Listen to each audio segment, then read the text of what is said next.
The Raven by Edgar Allan Poe. Once upon a midnight dreary, while I pondered, weak and weary, over many a quaint and curious volume of forgotten lore, while I nodded, nearly napping, suddenly there came a tapping, as of someone gently rapping at my chamber door. "'Tis some visitor," I muttered, tapping at my chamber door. Only this, and nothing more. Distinctly I remember, it was in the bleak December, and each separate dying ember wrought its ghost upon the floor. Eagerly I wished the morrow, vainly I had sought to borrow from my books surcease of sorrow, sorrow for the lost Lenore, for the rare and radiant maiden whom the angels name Lenore, nameless here forevermore.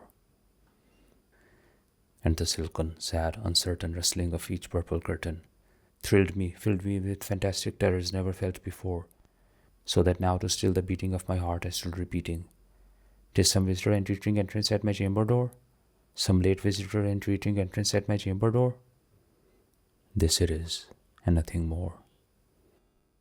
Presently my soul grew stronger, hesitating then no longer.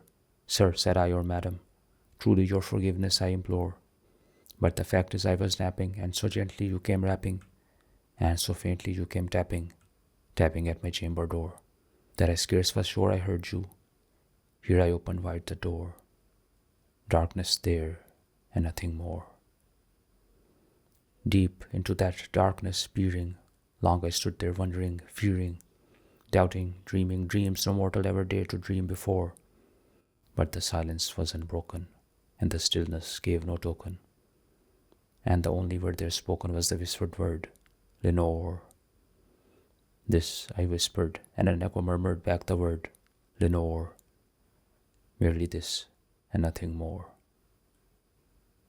Back into the chamber turning, all my soul within me burning, soon again I heard a tapping somewhat louder than before. "Surely," said I, "surely this is something at my window lattice. Let me see then what thereat is, and this mystery explore. Let my heart be still a moment, and this mystery explore.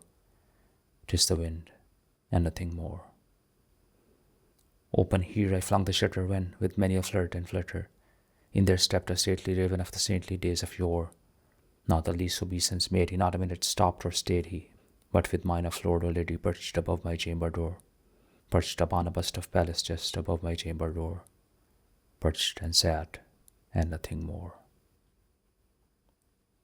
Then this ebony bird beguiling my sad fancy into smiling, by the grave and stern decorum of the countenance it wore. "Though thy crest be shorn and shaven, thou," I said, "art sure no craven, ghastly grim and ancient raven, wandering from the nightly shore. Tell me what thy lordly name is on the night's Plutonian shore." Quoth the raven, "Nevermore." Much I marvelled this ungainly fowl to hear discourse so plainly, though its answer little meaning, little relevancy bore. For we cannot help agreeing that no living human being ever yet was blessed with seeing bird above his chamber door, bird or beast upon the sculptured bust above his chamber door, with such a name as Nevermore. But the raven, sitting lonely on the placid bust, spoke only that one word, as if his soul in that one word he did outpour. Nothing farther than he uttered, not a feather than he fluttered, till I scarcely more than muttered, "Other friends have flown before. On the morrow he will leave me, as my hopes have flown before." Then the bird said, "Nevermore." Startled at this stillness broken by reply so aptly spoken, "Doubtless," said I, "what it utters is its only stock and store, caught from some unhappy master whom unmerciful disaster followed fast and followed faster till his songs one burden bore, till the dirges of his hope that melancholy burden bore, of never, nevermore." But the raven, still beguiling all my fancy into smiling, straight I wheeled a cushioned seat in front of bird and bust and door. Then, upon the velvet sinking, I betook myself to linking fancy unto fancy, thinking what this ominous bird of yore, what this grim, ungainly, ghastly, gaunt, and ominous bird of yore meant in croaking, "Nevermore."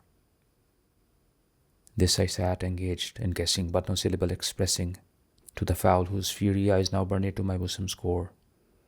This and more I sat divining, with my head at ease, reclining on the cushion's velvet lining that the lamplight gloated o'er, but whose velvet violet lining with the lamplight gloating o'er she shall press, nevermore.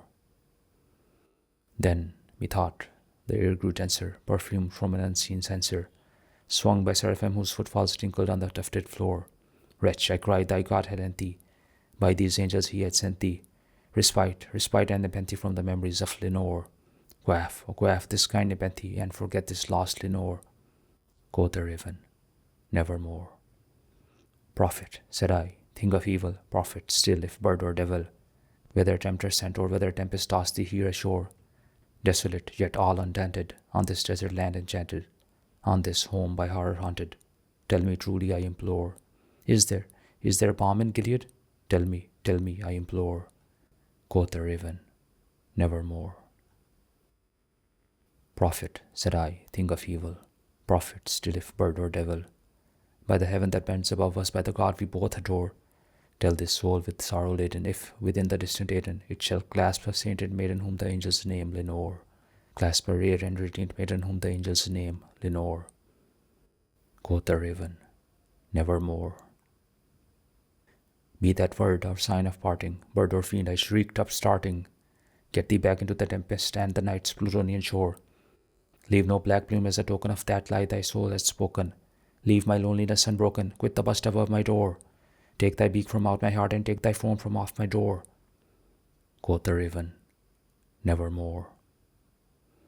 And the raven, never flitting, still is sitting on the pallid bust of Pallas just above my chamber door.